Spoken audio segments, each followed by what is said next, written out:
binabatikos naman ang isang pahayagan sa Australia na inangkin daw ang pagkapanalo ni Catriona Gray sa Miss Ouch. Universe. Naangkin, ha? Grabe. Kasi nga naman, laking Australia nga naman si Catriona. Ang problema, inekis pa sa titulo ng headline ang salitang Pilipinas. Umaaksyon si MJ Marfori.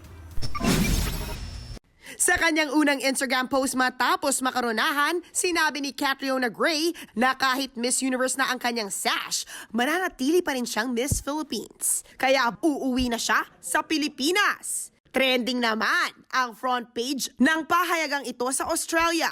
Sa text na Miss Universe Philippines, makikitang inekisa ng Philippines at nilagyan ng Queensland. Ang artikulo may pamagat naman na Miss Universe Philippines Queensland. At dito ibinahagi na unang na-discover si Catriona sa Australia.